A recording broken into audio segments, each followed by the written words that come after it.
BFM Business présente Actu, experts, débat et interview des grands acteurs de l'économie.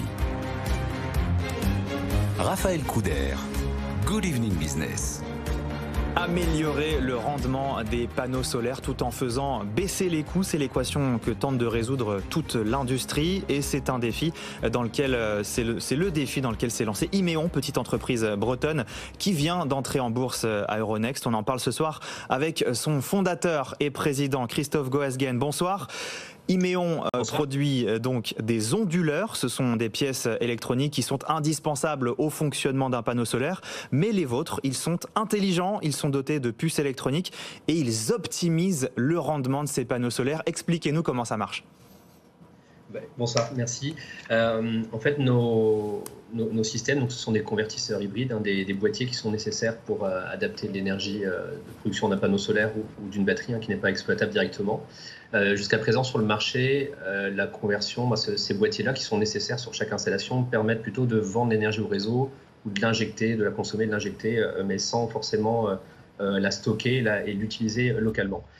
En fait, nous, on a développé une technologie qui permet de gérer cette production d'énergie et qui a la particularité de maximiser en fait chaque watt, chaque production, chaque kilowattheure qui va être produit par les panneaux solaires. Parce qu'aujourd'hui, on peut produire l'énergie solaire, mais on ne va pas forcément la consommer au bon moment. La consommation ne va pas être forcément en phase. Donc ça, c'est une problématique. C'est un challenge qu'on doit gérer. Et donc nous, on a développé un boîtier électronique qui est un concentré de technologie qui mélange donc de l'électronique, mais aussi du logiciel et de l'intelligence artificielle. Notre système va en permanence analyser le système pour maximiser la production de chaque kilowattheure, pour savoir s'il doit le stocker, le consommer, savoir comment on peut consommer aussi. Pour donner un exemple, on est capable, par exemple, de piloter certains consommateurs dans la maison. On peut activer un consommateur, on peut activer un ballon d'eau chaude, une machine à laver, un chargeur de véhicule électrique pour le mettre exactement au bon moment par rapport à la météo, par rapport à la production. On est capable de gérer le stockage d'électricité, on le gère de manière intelligente. En fait, une installation, quand on met des panneaux solaires et qu'on met des batteries, elle n'est jamais la même, elle est tout le temps unique. Par rapport au bâtiment, elle va avoir une production particulière liée à la météo, liée au consommateur, et elle va tout le temps bouger de jour en jour. Et si on veut vraiment maximiser le système, en fait, il faudrait faire du réglage permanent. C'est-à-dire qu'il faut être en permanence à adapter le système. Et nous, ce qu'on a développé, c'est un système qui est capable de faire cette adaptation parce qu'il va anticiper, il va être capable de voir ce qui va se passer, de faire des prévisions. Et en fonction de ces anticipations, on va être capable d'arbitrer, de choisir de quelle manière il va gérer ses flux d'énergie pour charger la batterie, pour alimenter un bâtiment, pour travailler de manière complètement autonome. En fait, c'est comme si on avait un ingénieur embarqué dans chaque système, dans notre boîtier, et qui va en permanence arbitrer, faire des choix dans l'objectif de maximiser la production solaire, que chaque watt puisse être utilisé, et d'augmenter la durabilité du système, de travailler énormément, par exemple, sur la batterie. Parce que la batterie, c'est un élément clé pour pallier l'intermittence. Et si on la traite mal, si on ne se pose pas la question, si on ne l'adapte pas, sa durée de vie va être réduite. Et si elle est réduite, ça veut dire qu'on va devoir la changer régulièrement, ça va avoir un coût. Et nous, on a réussi, on a plus de 6 000 utilisateurs dans le monde, sur des systèmes connectés. Donc on a énormément de données. Ces données nous ont permis de développer des algorithmes poussés. Et on est capable aujourd'hui de doubler, par exemple, la durée de vie d'une batterie. En moyenne. Concrètement, quel est le gain en termes d'énergie produite que vous êtes capable d'obtenir avec cette technologie par rapport à un panneau solaire classique ? Alors, quand on fait une installation solaire classique, aujourd'hui, on va autoconsommer l'énergie puis revendre l'excédent dans le réseau. Donc, en moyenne, on va baisser sa facture d'électricité de 30%. Avec notre technologie, nos clients, on est sur une moyenne de 70% de baisse de la facture. Donc, c'est assez important. Très bien. Et vous nous disiez donc que vous promettez également un allongement de la vie de la batterie de ces panneaux solaires. Or ça, c'est un tiers du prix de l'équipement solaire, la batterie, c'est ça ? Exactement.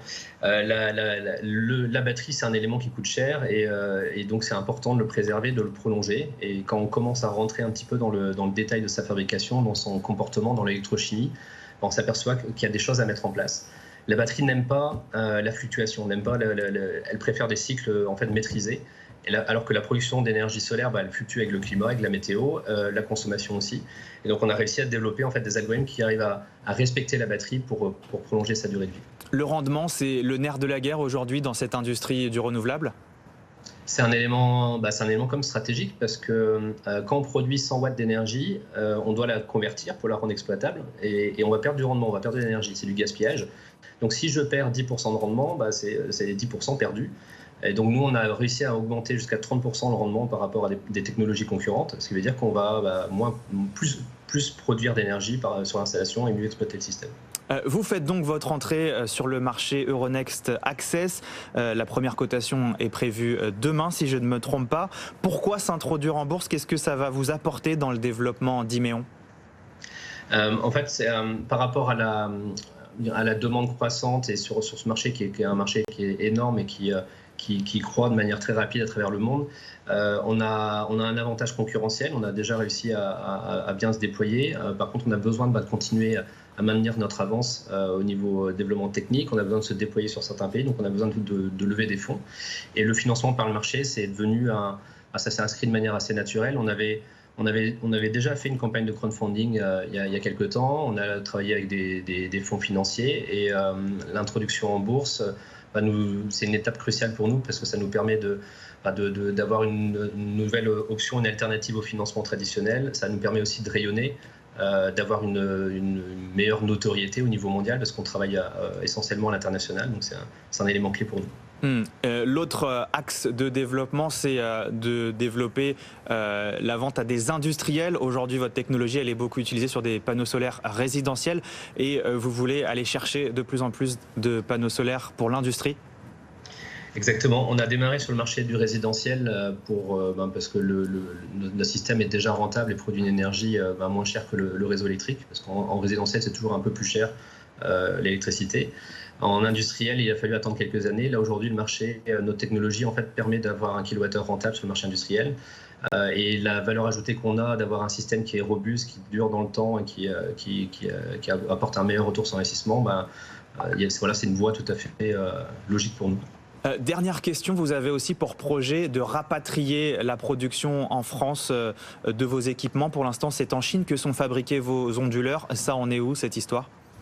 Alors aujourd'hui, en fait, nous, on fait toute la conception, la fabrication des prototypes. Les cartes électroniques sont pour le moment fabriquées en Chine. Par contre, la levée de fonds nous permet aussi de travailler. On va sortir un nouveau modèle et on est en train de travailler sur l'industrialisation d'une partie de l'électronique à côté de chez nous, dans la région Bretagne. Et on arrive sur des coûts de fabrication sur les derniers modèles qui sont tout à fait cohérents sur le marché. On évolue vers là.